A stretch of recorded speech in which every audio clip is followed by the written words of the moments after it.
नमस्कार, India voice देख रहा मेरे साथ मैं हूं शंकर दत्त पंत। खबर लखनऊ से, जहां पर सिंगापुर के राजदूत की सीएम से मुलाकात हुई है। 5 केडी सिंगापुर के राजदूत ने वहां पर 5 केडी पर मुलाकात की सीएम योगी से।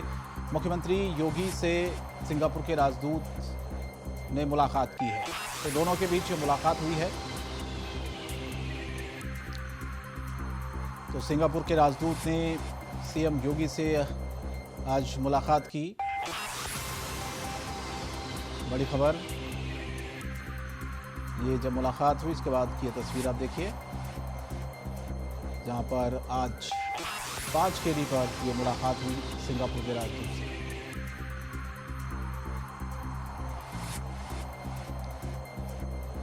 तो मुख्यमंत्री से जब मुलाकात हुई उसी वक्त की तस्वीर सामने आई है, जहां पर सिंगापुर के जो राजदूत हैं उन्होंने सीएम से मुलाकात की और मुलाकात के बाद ये तस्वीर भी सामने आई है 5 केडी पर। दोनों के बीच में मुलाकात हुई, जहां पर मुख्यमंत्री योगी आदित्यनाथ और सिंगापुर के राजदूत।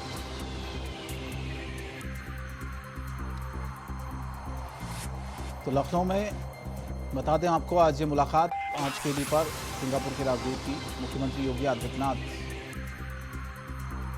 और दोनों के बीच कई विषयों को लेकर चर्चा हुई।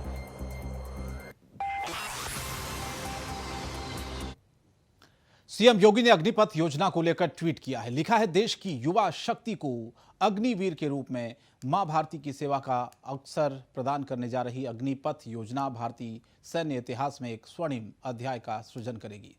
सशस्त्र बलों के सामर्थ्य में अभिवर्धन हेतु लिया गया ये निर्णय अभिनंदनीय है। तो ये ट्वीट किया है मुख्यमंत्री योगी आदित्यनाथ ने और इसे एक बेहतर अच्छा अवसर बताया। उन्होंने लिखा, मां भारती की सेवा के उपरांत अग्निवीरों को यूपी गवर्नमेंट प्रदेश पुलिस और संबंधित अन्य सेवाओं में प्राथमिकता प्रदान करेगी। तो मुख्यमंत्री योगी आदित्यनाथ ने ट्वीट करके ये कहा है कि अग्निवीर जो होंगे उनको प्राथमिकता दी जाएगी 4 साल की सेवा के बाद। उन्होंने कहा कि डबल इंजन की जो सरकार है वो लगातार पूरी तरह से समर्पित है और नए नए आयाम विकास को लेकर हर दिन हो रहे हैं, और इसीलिए अग्निवीरों को लेकर मुख्यमंत्री योगी आदित्यनाथ ने ये ट्वीट किया है।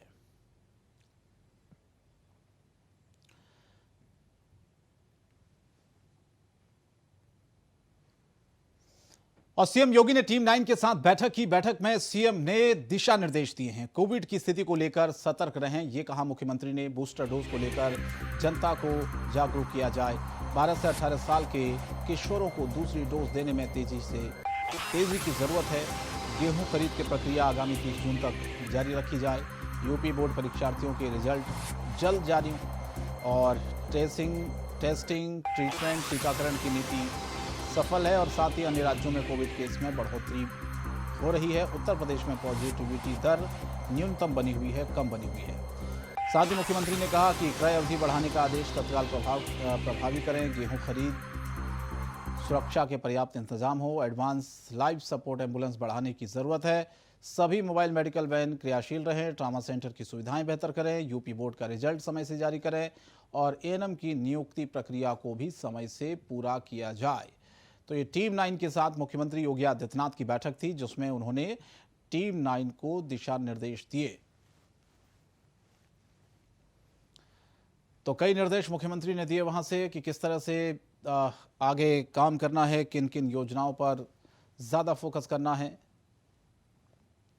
तो टीम 9 के साथ मुख्यमंत्री योगी आदित्यनाथ की ये बैठक थी, जिसमें उन्होंने कई सारी बातों का जिक्र किया। एएनएम की नियुक्ति का जिक्र किया, और सबसे ज़्यादा उन्होंने कहा बूस्टर डोज को लेकर भी ज़्यादा से ज़्यादा बूस्टर डोज लोगों को लगे, ये सुनिश्चित हो। और साथ ही गेहूं खरीद की सुरक्षा के पर्याप्त इंतजाम की बात कही। मोबाइल मेडिकल वैन क्रियाशील रहे, ये भी मुख्यमंत्री ने कहा, और यूपी बोर्ड का रिजल्ट समय से जारी किया जाए। तो ये महत्वपूर्ण बातें टीम 9 के साथ जब बैठक हुई उसके बाद मुख्यमंत्री ने कही। यूपी पुलिस के लिए सीएम योगी का मेगा प्लान है। पुलिस के बेड़े में शामिल होंगे हेलीकॉप्टर। हिंसक भीड़ को आसमान से कंट्रोल किया जाएगा। जो हिंसक भीड़ है उसको आसमान से कंट्रोल किया जा सकेगा। अब कई कंपनियों ने गृह विभाग को प्रेजेंटेशन दिया। एसीएस होम अवनीश अवस्थी के सामने प्रेजेंटेशन हुआ। पर्यटन और इमरजेंसी हालात में ये इस्तेमाल किया जाएगा। आपदा प्रबंधन के लिए भी प्रस्ताव मांगा गया है। नक्सल एरिया की निगरानी के लिए भी इसे इस्तेमाल किया जाएगा। तो पुलिस के बेड़े में हेलीकॉप्टर शामिल होंगे। ये बड़ा प्लान उत्तर प्रदेश के लिए मुख्यमंत्री की तरफ से बनाया जा रहा है। हिंसक भीड़ को आसमान से कंट्रोल किया जाएगा। कई जगहों पर ऐसी हिंसक भीड़ हो जाती है जिसमें पुलिसकर्मी भी चोटिल हो जाते हैं, उनको चोट लगती है, पथराव हो जाता है। अब हिंसक जो भीड़ होगी उसको आसमान से ही कंट्रोल किया जाएगा। इस तरह की कोई व्यवस्था अब बनाई जा रही है। बाकायदा इसके लिए एक presentation ACS home Awanish Awasthi के सामने प्रेजेंटेशन हुआ है कंपनी का, और इमरजेंसी हालात में ये चीज़ें इस्तेमाल की जाएंगी। पर्यटन और इमरजेंसी के जब हालात होंगे उसी वक्त इस प्लान को लागू किया जाएगा। आपदा प्रबंधन के लिए भी प्रस्ताव मांगा गया है। तो नक्सल एरिया की निगरानी किस तरह से हो उसके इस्तेमाल में भी इसे प्रयोग किया जा सकता है। तो ये एक मेगा प्लान कहा जा सकता है यूपी पुलिस के लिए। योगी आदित्यनाथ का आने वाले दिनों में किस तरह से और ज़्यादा मजबूती प्रदान की जाए और ज़्यादा सुविधाओं से लैस किया जाए पुलिस को।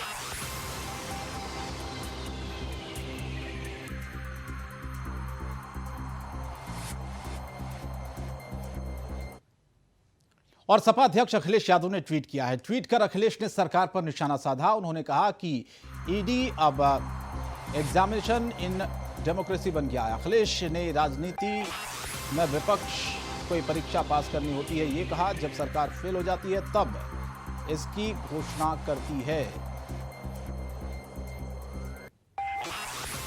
तो ईडी का मतलब उन्होंने कहा कि एग्जामिनेशन इन डेमोक्रेसी बन गया है। राजनीति में विपक्ष को ये परीक्षा पास करनी होती है। जब सरकार स्वयं फेल हो जाती है तो इस परीक्षा की घोषणा करती है। जिनकी तैयारी अच्छी होती है वो न तो लिखा पढ़ी की परीक्षा से डरते हैं और न मौखिक से, और कभी डरना भी नहीं चाहिए।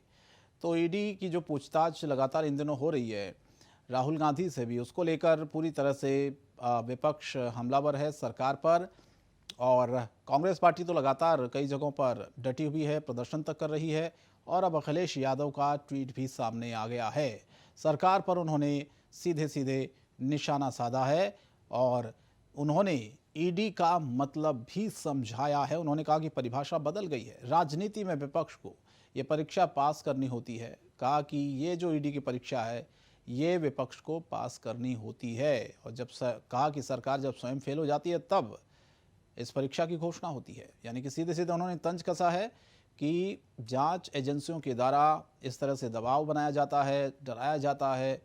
और ये एक तरह से उन्होंने कहा कि परीक्षा है जिसमें विपक्ष को पास होना है। और खबर वाराणसी से, जहां पर मेंटल हॉस्पिटल में 5 मरीजों की मौत का मामला सामने आया। जिला प्रशासन मौतों को लेकर सख्त हुआ है। खुद राजकीय मेंटल हॉस्पिटल पहुंचे हैं जिलाधिकारी। हॉस्पिटल में मौतों को लेकर जांच हो रही है। डीएम के साथ कई डॉक्टर की टीम भी मौजूद है। एक हफ्ते में 5 मानसिक मरीजों की मौत हुई है और साथ ही मौतों को लेकर हॉस्पिटल की व्यवस्थाओं पर भी सवाल उठ रहे हैं। तो ये एक बड़ी खबर है अपने आप में। 5 मरीजों की मौत यहां पर हुई है मेंटल हॉस्पिटल में। तो डीएम वहां पर पहुंचे, जांच कर रहे हैं। और फिलहाल आपको बता दें कि जांच के बाद क्या चीजें सामने निकल कर आती है कि आखिर मौत किस वजह से हुई है। एक नहीं बल्कि 5 जो मेंटल हॉस्पिटल में मरीज थे उनकी मौत हुई है। एक हफ्ते में 5 मानसिक मरीजों की मौत हुई है। बड़े चिंता की ये बात है और इसीलिए अब इस पर सवाल भी उठ रहे हैं।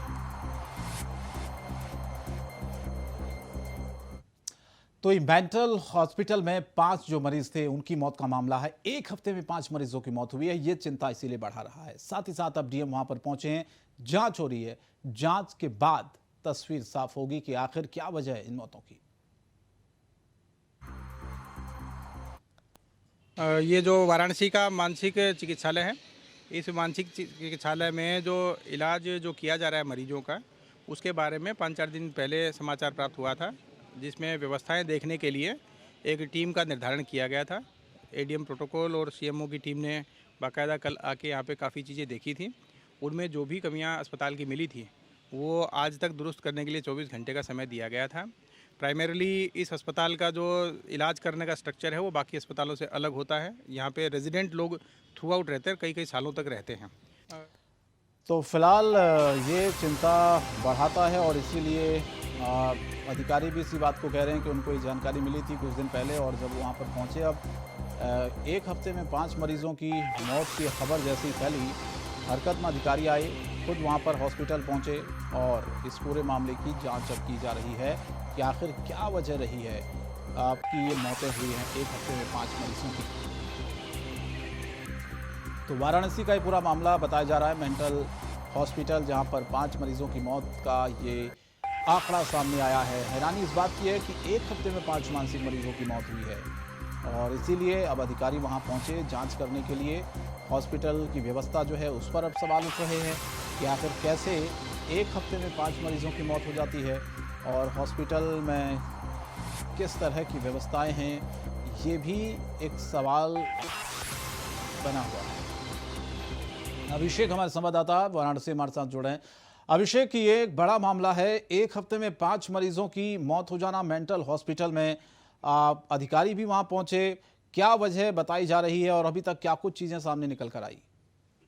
देखिए, वजहों का खुलासा अभी नहीं हुआ है, लेकिन जो दुर्व्यवस्था है, जैसा कि जांच में अभी तक जो सामने आया है कि जो अस्पताल का प्रेमाइसिस है उसके अंदर में जो मूलभूत सुविधाएं हैं उसकी बड़ी कमी है, दवाओं की कमी है। उसके अलावा जो इतनी भीषण गर्मी पड़ रही है पिछले 2 महीनों से लगातार 45-46 डिग्री से ऊपर है, उस गर्मी के हालात में बिना कूलर के, बिना पंखे के, बिजली की कटौती बड़ी बहुत जबरदस्त है। इसके अलावा उन जो मरीजों के रखरखाव के लिए जो प्रोटोकॉल होना चाहिए, उन तमाम चीजों पर लगातार दुर्व्यवस्थाएं सामने आई है। और जिस तरीके से ये 5 मौतें लगातार हुई हैं, पिछले 10 तारीख से लेकर के 15 तारीख के बीच में जो 5 मौतें हुई हैं, उसके बाद जिला प्रशासन में पूरी तरह से हड़कंप मचा हुआ था। और उसके बाद आज जिलाधिकारी खुद वहां पहुंच करके मौके पर जा करके उन्होंने मुआयना किया है। साथ में जो उन्होंने 2 टीमें गठित कर रखी है, एक टीम वो है जो इन मौतों की जांच करेगी कि उन मौतों की वजह क्या है, और दूसरी टीम जांच करेगी कि वित्तीय अनियमितता कहां कहां हुई है, किन किन चीजों के लिए पैसा निर्गत किया गया है, क्या वो सुविधाएं मरीजों को दी गई है या नहीं दी गई है। तो तमाम बिंदुओं पर अब जांच जिला प्रशासन करा रहा है। जिलाधिकारी ने इसके सख्त आदेश दिए हैं और इसी को देखते हुए जिलाधिकारी आज खुद भी वहां पहुंचे हुए हैं। और सबसे बड़ी बात है कि बातें छिपी रह जाती है, क्योंकि जो मानसिक अस्पताल का जो प्रेमाइसिस है, उस प्रेमाइसिस में किसी भी बाहरी को जाने की इजाजत नहीं है। मीडिया की भी एंट्री वहां पे नहीं होती है, क्योंकि मानसिक रोगी होते हैं, वो हमलावर हो सकते हैं, इस बात का हवाला दिया जाता है। लेकिन जिस तरह से उस पूरे बंद परिसर में जो दुर्व्यवस्थाएं सामने आई है और जो लगातार मौतें हुई है इस भीषण गर्मी में, वो निश्चित रूप से बहुत सोचने वाली बात है कि कितना अमानवीय और कितना असंवेदनशील जो मानसिक अस्पताल का प्रशासन है वो व्यवहार कर रहा था। और जब 5 मौतें हुई हैं उसके बाद जाकर के मामला सामने आया है। जी चलिए, बहुत बहुत धन्यवाद अभिषेक इस तमाम जानकारी के लिए। तो ये बड़ी लापरवाही सामने आई है, अब जांच होगी, जांच के बाद चीजें सामने निकल कर आएंगी। और खबर प्रयागराज से, जहां पर जुमे की नमाज के बाद हिंसा का मामला सामने आया है। मुख्य आरोपी जावेद के घर मिला था अवैध असलहा। जहां जावेद के घर पर अवैध असलहा मिला था, पुलिस ने मुकदमा दर्ज किया। आर्म्स एक्ट के तहत अज्ञात के खिलाफ केस दर्ज किया है। जावेद को आरोपी नहीं बनाया गया है। पुलिस की विवेचना में पता चलेगा कि जावेद के घर किसने रखा था ये अवैध असलहा। घर की तलाशी के दौरान 2 तमंचे और जिंदा कारतूस मिले थे। तलाशी के दौरान आपत्तिजनक साहित्य और झंडे मिले थे। अवैध निर्माण गिराने से पहले पुलिस ने घर की तलाशी ली थी। तो करेली के जेके आशियाना में जावेद का ये मकान था जिसको उठा दिया गया। कार्रवाई उस पर हुई है, बुलडोजर चल गया है, लेकिन कुछ चीज़ें वहाँ से मिली। अवैध असलहा वहाँ से मिला, कुछ आपत्तिजनक साहित्य मिले, झंडे मिले। और अब पुलिस इन तमाम चीज़ों की जांच कर रही है कि आखिर ये किसने अवैध तरीके से जो असलहे हैं वहाँ पर रखे हुए थे।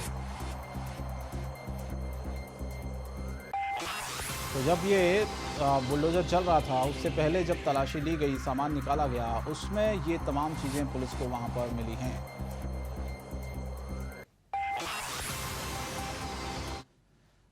और खबर नोएडा से, गौशाला में खामियों पर अधिकारियों पर गाज गिरी है। संसदीय कार्य मंत्री के निरीक्षण के दौरान खामियां मिली।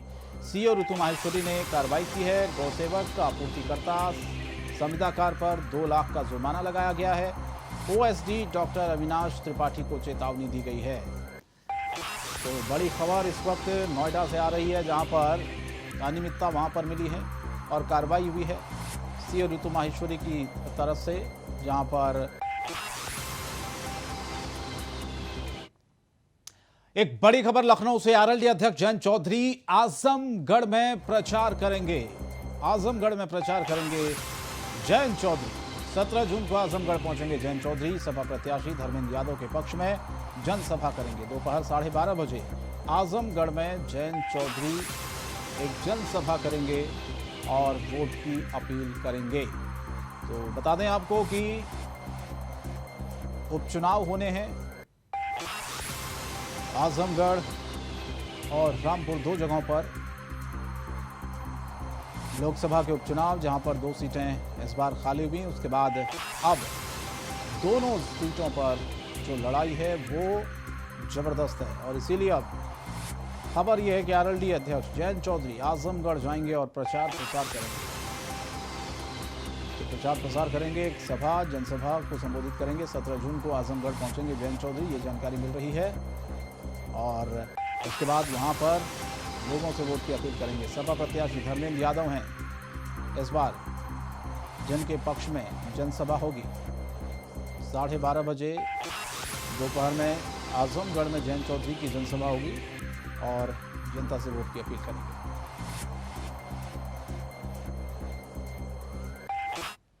बुलंदशहर में बीजेपी के गरीब कल्याण सम्मेलन कार्यक्रम का आयोजन किया गया, जहां पर शिरकत करने के लिए केंद्रीय सड़क परिवहन मंत्री जनरल वीके और राज्यसभा सांसद लक्ष्मीकांत वाजपेयी पहुंचे। आपको बता दें कि निकुंज हॉल में सम्मेलन का आयोजन किया गया, जिसमें मंत्री और राज्यसभा सांसद शामिल रहे।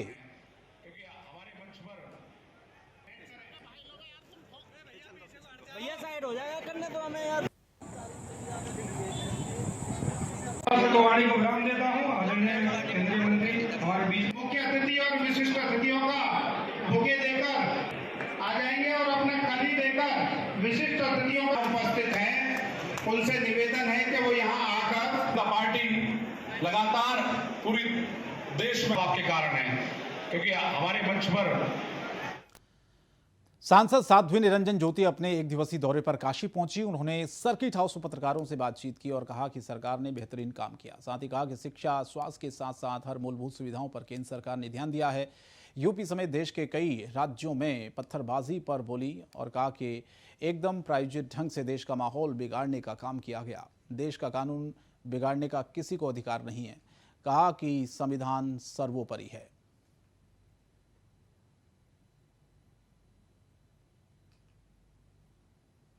मुझे लग रहा है कि जब मानिए कोई भी किसी में पूछताछ होती है तो कांग्रेस को बौखलाहट क्यों है? यदि किया नहीं तो पूछताछ तो हो रही है। दूध का दूध पानी का पानी हो जाएगा, क्यों बौखलाहट हो रही है? छोटा आदमी पकड़ के पूछा जाए तब कोई मतलब नहीं है। अब तुम्हारे लीडर हैं, यदि नहीं कुछ किया तो क्यों चिंता कर रहे हो? तो सरकार कानून तो हाथ में लेगी, कौन लेगा कानून? सरकार कानून छोड़ देगी तो क्या होगा प्रदेश का? दंगाई है तो क्या उनकी आरती पूजा उतारी जाएगी? और संभल के जिला संयुक्त चिकित्सालय में उस समय हंगामा हो गया जब एक महिला मरीज से ओपीडी में तैनात डॉक्टर पर हाथापाई और अभद्रता करने का आरोप लगा, जिसके बाद मरीज महिला के परिजनों ने हंगामा कर दिया। इस दौरान डॉक्टर अनूप कुमार अग्रवाल के आश्वासन पर पूरा मामला शांत किया गया। हालांकि अभी भी कारणों का पता नहीं चल पाया है, आखिर डॉक्टर ने महिला को थप्पड़ क्यों मारा।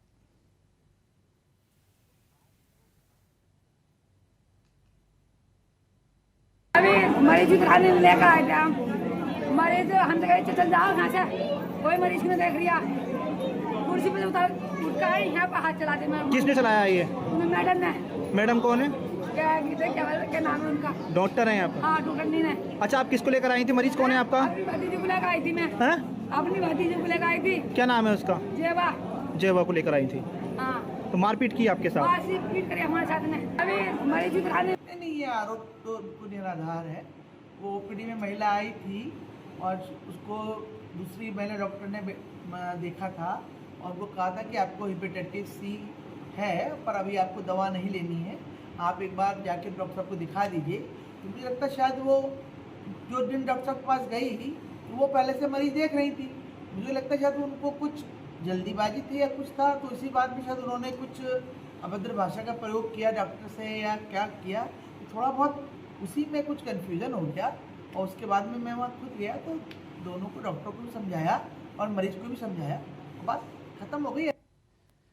मुजफ्फरपुर में सेना अभ्यर्थियों ने अग्निपथ स्कीम को लेकर विरोध प्रदर्शन किया। उनका कहना है कि जिस तरह से सेना में पहले नौकरी मिलती थी वो बरकरार रहे और लिखित परीक्षा शीघ्र आयोजित की जाए और जब तक उनकी मांग नहीं सुनी जाती आंदोलन जारी रहेगा। इस दौरान सैकड़ों की संख्या में अभ्यर्थी लाठी डंडे लेकर सड़क पर उतरे। सबसे पहले अभ्यर्थी आर्मी रिक्रूटमेंट ऑफिस पहुंचे, वहां पर विरोध जताया, लेकिन वहां से कोई जवाब नहीं मिलने पर अभ्यर्थियों का हुजूम मांडीपुर पहुंच गया। वहां पर आगजनी हुई, सड़क को जाम कर दिया। सूचना मिलने पर पुलिस मौके पर पहुंची, अभ्यर्थियों को शांत कराने की कोशिश की।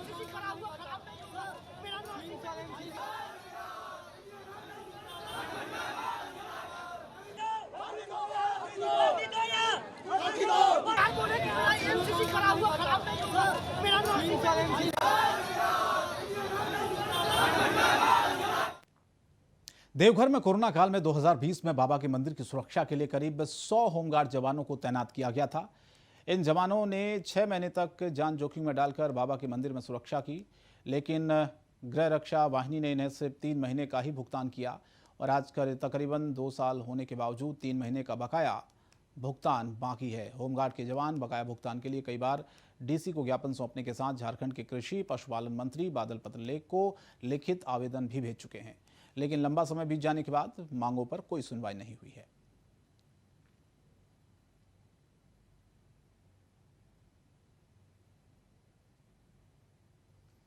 महामारी के डर से अंदर घर में छुप कर रहते थे हम लोग। खुली आसमान के नीचे करीब 6 महीना ड्यूटी किए। 6 महीना से 3 महीना का भुगतान हुआ और 3 महीना ड्यूटी का भुगतान नहीं हो पाया। आज तक हम लोग कई पत्राचार किए, कई जगह प्रेस मीडिया में भी डाले, लेकिन दुख भरी बात यह है कि गरीब होमगार्ड को हम लोग को 3 महीना का भत्ता अभी तक भुगतान नहीं हुआ। कहाँ का आवेदन दिए? आवेदन उपायुक्त के यहाँ लिख के दिए, पुलिस अधीक्षक को लिख के दिए, जिला समादेष्टा को लिख के दिए। फिलहाल इस बुलेटिन में इतना ही। इंडिया वॉइस पर खबरें जारी हैं। नमस्कार।